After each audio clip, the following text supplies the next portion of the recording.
Hi everyone, welcome to Smart Money with Emmy Hernandez. I'm your host, Emmy Hernandez. No matter your age, it's never too late or too early to start thinking about making your money work for you. But where to start? That's why I'm here. I'm excited to lay out some key steps to help you save, grow, and invest your money in the smartest way possible.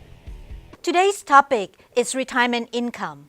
We are going to talk about what happened when you retired and how to make the most of your money right here on Smart Money with Emmy Hernandez.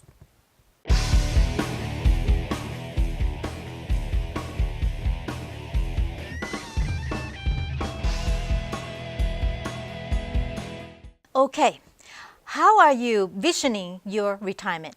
When you retire, what do you see yourself doing? Do you see yourself that you want to do a lot of hobbies, playing golf all the time, or you want to travel around with your family, your loved one, or maybe some of you even want to go buy a second home, a vacation home somewhere, Florida, maybe New York, who knows? But the main important thing is that, do you know how much money are you going to spend during that time?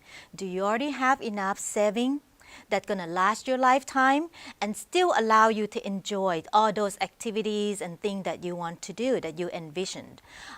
That's the important thing. And that's one thing about retirement planning, that we must know how much money, dollar-wise, do we have enough, and how do we make the most out of it. So in order to help you doing that, we're going to talk about certain things today. And most important thing, we're going to talk about the number first to see whether you have enough. In order to chart your course of retirement, you have to keep in mind and remember there's three main steps that you must do. Number one is you need to size up your current situation to see where you at and how much money would you need for that, and then look at the source of income that you're going to have during your retirement time.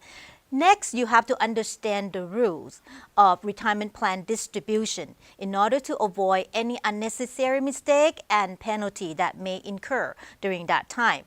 And then lastly, once you have those two steps down, then we can move on to the next step to help you develop the investment strategies for your retirement plan.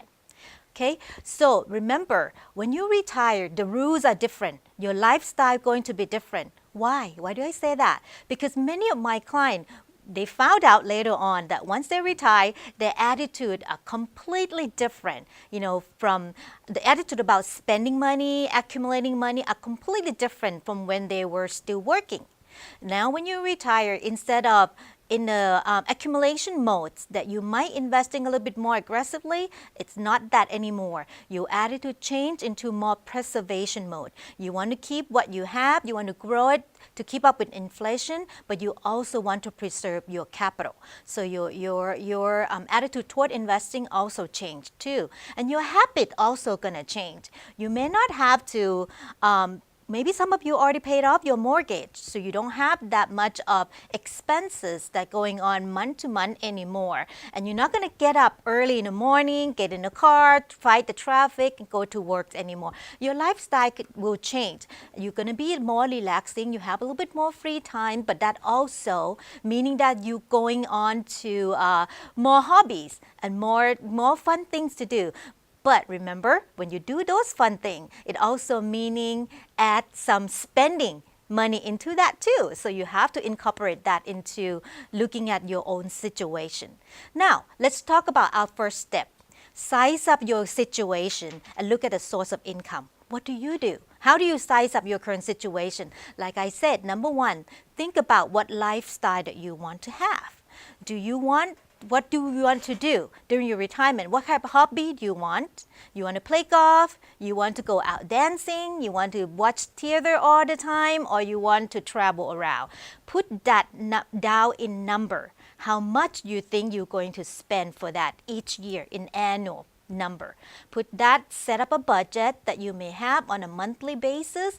Time that by 12. Now, when you get that number, you also have to consider two main factors for the retirement also, because how long that you want that money to last is also important. Now, for you, For those of you who are 65 years old today, if you are a man, there's almost 54% chances that you're going to live to become 85. And for a woman, it's probably about 56% because we tend to live longer. And then you probably, some of you may even gonna live into 90s. So you can see that your life expectancy and the time that you're going to spend in retirement can reach up to 30 years. So that budget that you have, time 30, right? So that's a big number that you're gonna have in your investment pool.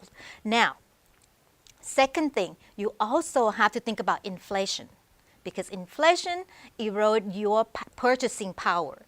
Okay, so for example, if you remember, long time ago when you were young, how much does a gallon of milk cost you? And today, how much does that cost you? You can see your money gets smaller. So today, if you purchase a new car at about $35,000 a car, okay? Looking at 10 years from now, inflation about 4 or 5%, that car probably going to cost you in the 50,000 area. So if you have to replace a car during retirement, you're going to have some money for that as well. So with that, remember, size up your current situation. You have the budget and on an annual basis based on today's dollars, time 30, and then also factor the inflation to that as well. Now that you have that big number in mind, then take a look at your current income to see what you have, what the source of income that you have, how much is the retirement saving that you already have, and where else is the money going to come to you during your retirement. Most Americans have about 3 sources of income coming during their retirement. Number one is their Social Security. Okay, if you have Social Security or pension plan, good for you. I'm happy for you. So that money, it's kind of like a fixed income that you're going to have on month-to-month basis. So you can have that number down, factor in to see if it adjusted with inflation as well.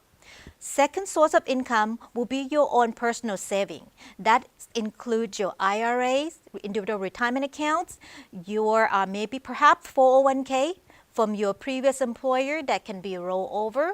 Could be your money in the bank, CD, annuity, whatever type of saving that you may tap into it as a supplemental to your Social Security.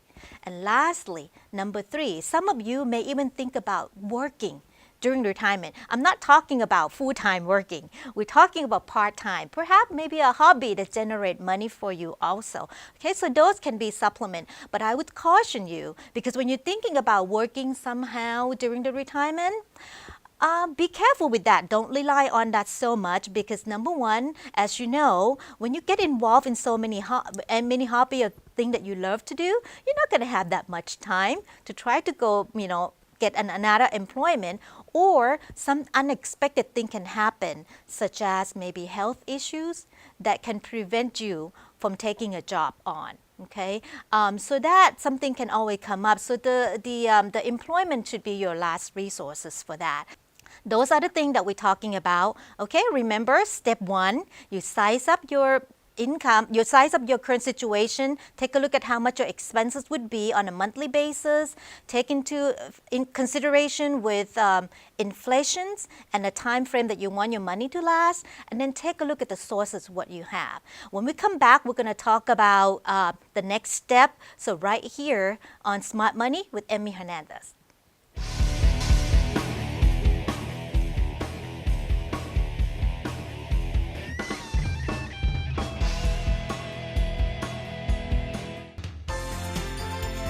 It's time for a taste of sunrise. Already eating the soul. Wow. The chefs, impeccable. The food, amazing. The show, delicious. But you guys put the T-E-A in teamwork. Taste of Sunrise on Step 1 TV. Welcome back to Smart Money with Emmy Hernandez. Last segment, we talked about size up your current situation and look at the source of retirement income that you have. Now, I'm going to talk you through how to do the distribution and make the most of your hard-earned money during your retirement.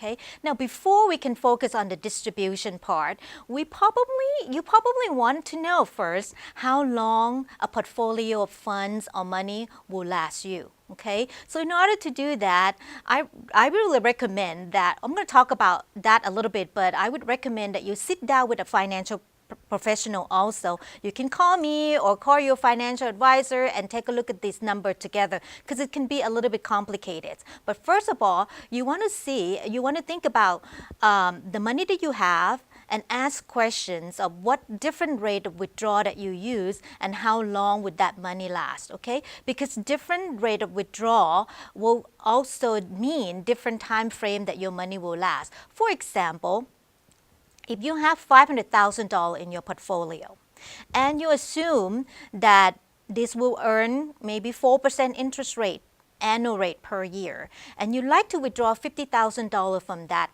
portfolio every year. We'll talk about inflation rate, maybe about 2% that you have to adjust it every year for that as well. For $500,000 earning 4% interest rate with $50,000 withdrawals a year, that money probably going to last you about 10 years, or a little bit more than that, 10 plus. Now, if you can have that portfolio earn a little bit more, let's say move up to about 8% rate of return, then with the same rate of withdrawal, $50,000 a year, that pool of money will last you about 14 years. Okay, so as you can see, the number can change. And when I say this, I move the money from 4% interest rate to 8% very easily just by talking. But in reality, practically, it's not that easy. It depends on how you decide your investment, your portfolio, the level of risk that you can take. So that's why I said it can be a little bit complicated. You want to make sure that you get help from a financial professional. Okay, and of course, call us if you need help. We can always do that for you. Now, once you know that how long the money will last, the pot of the money that you have, how long that will last you, then you can think about, what we talk about in the first scenario, the situation, that how much money that you're going to do the withdrawal. Since we talk about different rate of withdrawal last at different period of time, you also have to make sure and be conscious about you knowing certain withdrawal rule during the retirement distribution period. When you do the distribution, because you don't want to waste your money for any unnecessary mistake or penalties. So there's a few rules that you want to know, and I want to talk about these two rules today for retirement plan distribution. Keep that in mind. It's very important and it's very significant if you make a mistake on that. Okay, so rule number one, you need to know the penalty, the early withdrawal penalty.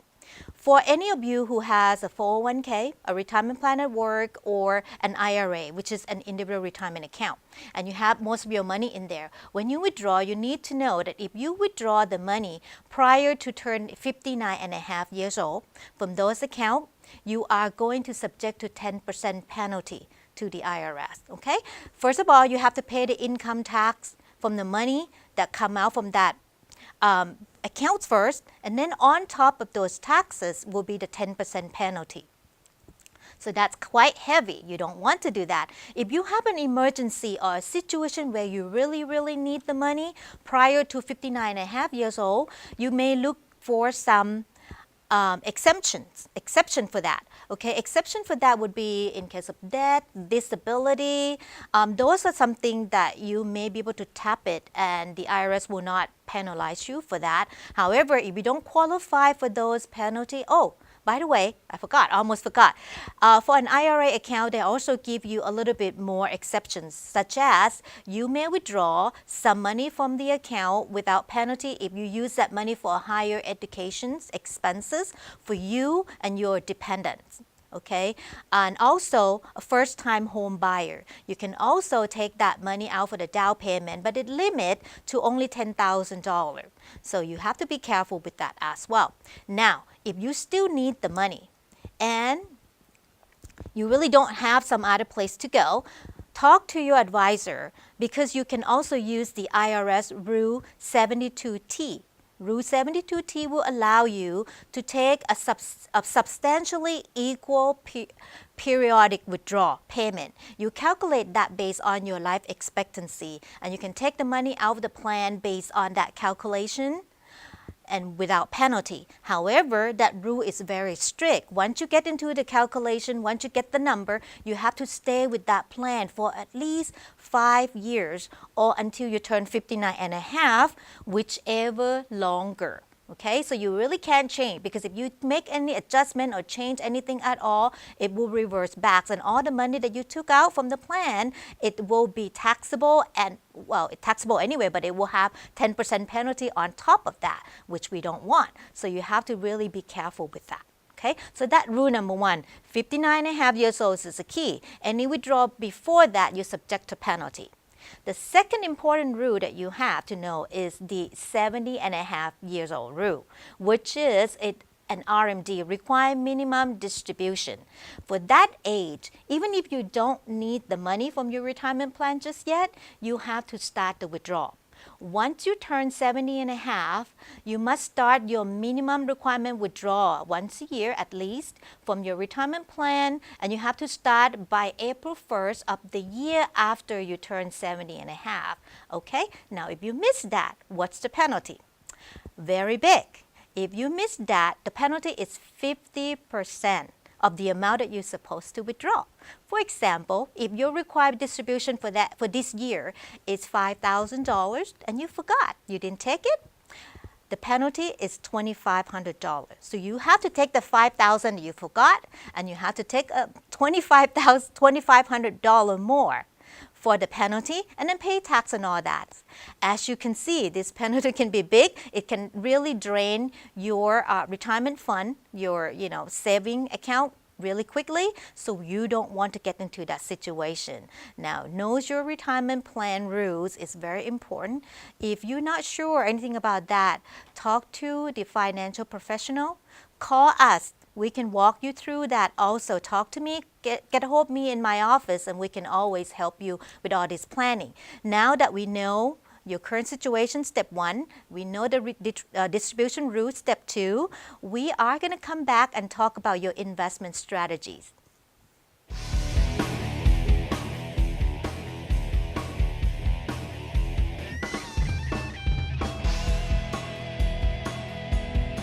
At the IMTC, we've trained regular working people like you and turned them into TV stars. Just ask Brian Loftus. And thank you, CCN, for all that you did for me. Signing off, Brian Loftus. Back to you, Tammy. Natalie Tavidian. When I was hired here in my first commercial market, they loved that I had that live experience, and that is just priceless for anybody trying to get into this industry. Tracy Leon. I think that any investment in Crown City News' program is a benefit to the community and to journalists starting out. And many more. Those folks and others are now working in their dream TV careers, and you can too. We train kids, teens, and adults, professional storytelling on TV and on social media. Call 626-344-8314 to join the International Media Training Center today. You're back here with me, Emmy Hernandez, on Smart Money. Last segment, we talk about retirement income still, and we talk about size up your situation, looking at your source of income, and also talking about some distribution rules already. Now, the last step that we're going to talk about in making your money last is to design an investment strategy for you. Now, in order to design an investment strategy, it's important that you know your level of risk, how much risk you can take, and the investment vehicle that you want to use. Now, this last step is something that's complicated. If you think you can do it yourself, good for you, more power to you. But if you don't and you're not really completely confident to do that, please make sure that you consult with a financial advisor or financial professional that you trust to walk you through this step. But I'm going to give you some information, some tips that maybe you can use. But again, you need to form a plan, okay, in order to make sure that your hard-earned money lasts as long as you do. if you need to generate income from your retirement portfolio to supplement your pension or social security benefits, you can use several types of investment to vehicle to help you do that, such as dividend paying stocks, some bonds, mutual funds, or even an annuity. Okay, now let's talk about each one of them, what they are. Now, before we go that far, let me give you a caution, a disclosure first. These type of investments, some of them such as stock, bond, mutual funds, it can be fluctuate. There's market risk to it. It can go up and down when market volatility hit. You can have more money or less money than the original you put in. So that's why I said you must be careful. Don't just say, hey, I think it's going to last me and it's going to produce 15% return. That's not going to happen all the time. So you have to know the level of risk that you can take, that you can sustain. Okay? So let's talk about stock. What is stock? A common stock is a share of or equity, a share of company. A dividend paying stock is when you purchase stock, you own a little bit of that company, the corporation, and the company make profit. They pay out some profit to the shareholder as dividend. So some companies have a dividend rate, 2 or 3% per year. So you can rely on that as your normal income. But remember, the distribution of dividend from stock can also change because it's based on the board of directors declare the dividend. Certain quarter, they can pay quarterly, monthly, annually, and sometimes the company can even say, we don't want to pay for this quarter, because maybe the company didn't make enough profit, or they want to keep that profit in the company for research or for development or improvement of company. So dividend can change and can fluctuate. Not only that, the share of the stock itself, the value of the stock itself can also fluctuate. When the market open, you can have the value high, low during the day. So when you purchase stock, so that can be fluctuation to it. What about mutual fund? Mutual fund is a pool of stock or bonds together that you have investment manager manage it for you. So with a similar concept, it can pay you a monthly income from the distribution or dividend, but the value can fluctuate. Bonds, what is bond? Bond is more or less is a loan.